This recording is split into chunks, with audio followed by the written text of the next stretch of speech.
भारत में 331 वर्षों तक मुगल वंश का वजूद रहा। 1526 में बाबर ने भारत में मुगल साम्राज्य की नींव रखी। लेकिन ऐसा कहा जाता है कि वास्तव में मुगल साम्राज्य की स्थापना जलालुद्दीन मोहम्मद अकबर ने की थी।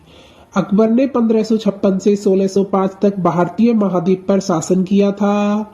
उसे व्यापक रूप से भारतीय इतिहास के सबसे महान शासकों में से एक माना जाता है।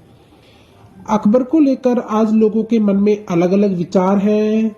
जैसे कोई उसे कला प्रेमी और उदार शासक बताता है, तो कई लोग उसे घमंडी और अय्यासी शासक भी बताते हैं। आखिर वास्तव में अकबर का व्यक्तित्व कैसा था? क्या सच में वह एक महान शासक था, या कुछ लोगों का यह भी मानना है कि अकबर हवसी था?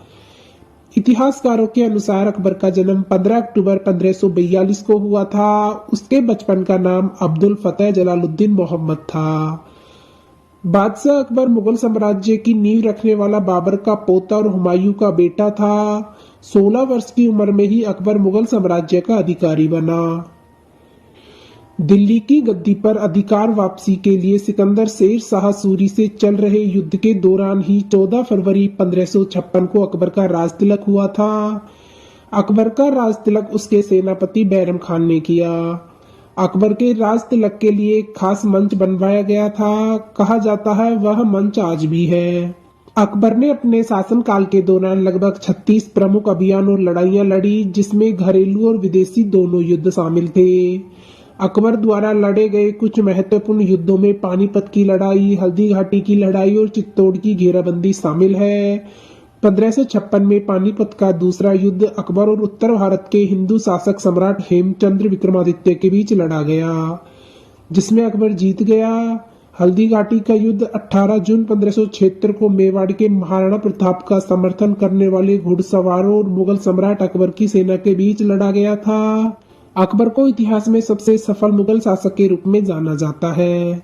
अकबर के बारे में ऐसा कहा जाता है कि अकबर जाति प्रथा को लेकर कभी भी भेदभाव नहीं करता था। वह सभी धर्मों का सम्मान करता था।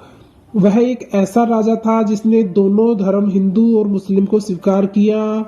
अकबर के शासनकाल में ही हिंदू और मुस्लिम का संगम हुआ था। इतिहासकारों के अनुसार अकबर की लगभग 300 बेगम थी, जिनमें से सभी को शाही अधिकार नहीं मिले थे। सिर्फ 35 ही ऐसी थी जिनको शाही अधिकार मिले हुए थे। अकबर की सभी बेगमों में सबसे प्रसिद्ध जोधा बेगम मानी जाती हैं। अकबर जोधा को बहुत पसंद करता था। जोधाबाई जयपुर के आमेर रियासत के राजा भारमल की बड़ी बेटी थी। कहा जाता है कि अकबर और जोधा की शादी एक राजनीतिक समझौता थी। अकबर जोधा से शादी करके राजा भारमल को अपने अधीन करना चाहता था। और कुछ लोग यह भी कहते हैं कि आमेर में चल रहे लड़ाई की वजह से आमेर की गद्दी पर अधिकार पाने के लिए राजा भारमल ने अकबर से सहायता मांगी थी, और साथ ही अपनी बड़ी बेटी जोधा से शादी का प्रस्ताव भी रखा था। 1596 में अबुल फजल द्वारा लिखित अकबरनामा में अकबर का सबसे बड़ा इतिहास है। अकबरनामा को 3 खंडों में लिखा गया है। पहला खंड अकबर के पूर्वजों से संबंधित है और दूसरे खंड में अकबर के शासनकाल की घटनाओं के बारे में है। आईने अकबरी अकबरनामा का तीसरा खंड है, जिसमें अकबर के प्रशासन, गृहस्थी, सेना और उनके साम्राज्य के भूगोल के बारे में लिखा गया है। अकबर के नवरत्नों में से एक था अबुल फजल। अबुल फजल ने अकबर के हरम के बारे में भी बताया है। बहुत से लोग हरम के बारे में नहीं जानते होंगे कि हरम क्या होता है। किसी एक पुरुष की अनेक स्त्रियों के रहने के स्थान को हरम कहा जाता था। हरम महल का वह छुपा हुआ हिस्सा था जिसमें मुगल बादशाह अपनी रानियों, दासियों और वेश्याओं को छुपा कर रखते थे। अकबर के हरम में लगभग 5000 औरतें थी और सभी का अपना एक कमरा था। बादशाह अकबर हमेशा चाहता था कि उसके हरम में रहने वाली औरतें खुद को सुरक्षित महसूस करें, लेकिन उन सभी औरतों को यह कभी महसूस नहीं हुआ था कि कुछ इतिहासकारों की माने तो उस समय राह चलती औरतों को बादशाह अगर पसंद कर लेता था तो उनको अपने वैवाहिक जीवन का त्याग करना पड़ता था और अपने पति से तलाक लेना होता था। उन सभी औरतों को बादशाह अपने हरम में ही रखता था। ऐसा कहा जाता है कि जिन औरतों से बादशाह का मन भर जाता था, उन औरतों को दर दर की ठोकरें खाने के लिए छोड़ दिया जाता था। ऐसे में हरम से निकली औरतें खुद ही आत्महत्या कर लेती थी, क्योंकि वह समाज में जीने के लायक नहीं मानी जाती थी। अगर वह वापस जाती तो समाज के लोग उन्हें वेश्या की नजरों से देखा करते थे और उनके साथ अलग व्यवहार किया जाता था। हरम का नाम सुनते ही ज्यादातर लोग यही सोचते हैं कि युद्ध में विजय प्राप्त करने के बाद उनकी सुंदर पत्नियों को लाकर हरम में रखा जाता था, लेकिन यह बात पूरी तरह से सही नहीं है। हरम के अंदर बहुत सारी औरतें रहती थी, उनकी संख्या हजारों में थी। युद्ध जीतने के बाद जबरदस्ती लाई गई रानियों के अलावा बादशाह की माँ, बहन और पत्नियां भी हरम में ही रहती थी। फर्क बस इतना था कि अकबर की माँ, बहन और पत्नियां हरम में अलग सुख सुविधाओं के साथ रहती थी। कहा गया है कि मुगल काल के दौरान किन्नरों की अहम भूमिका होती थी। हरम की महिलाओं की देखरेख करने के लिए किन्नरों को रखा गया था।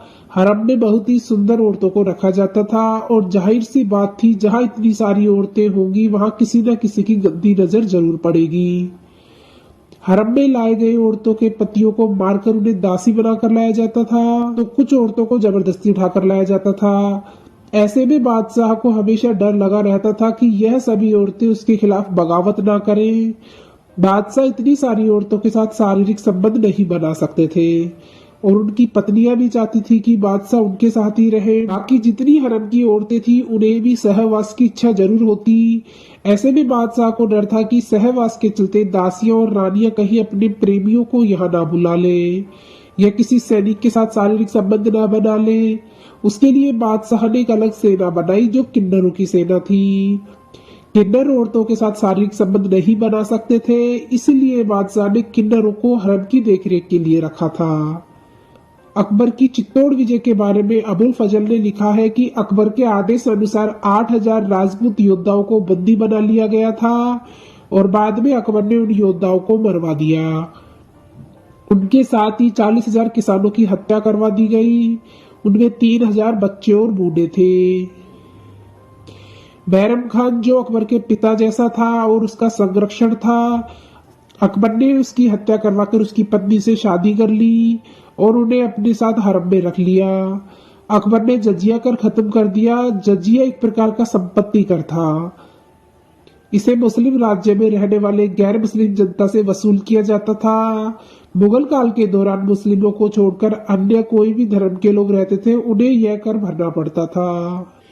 अलग धर्म के लोग जजिया कर देने के बाद ही अपने धर्म का पालन कर सकते थे और रह सकते थे। इस प्रथा को अकबर ने ही समाप्त किया था, जिस कारण लोग उसे महान कहते थे। तो दोस्तों, आपको यह वीडियो कैसी लगी प्लीज कमेंट बॉक्स में जरूर बताना और ऐसे ही ऐतिहासिक वीडियोस देखने के लिए हमारे चैनल को सब्सक्राइब करना ना भूलें। चलो मिलते हैं नेक्स्ट वीडियो में, जब तक के लिए अपना ख्याल रखना। धन्यवाद।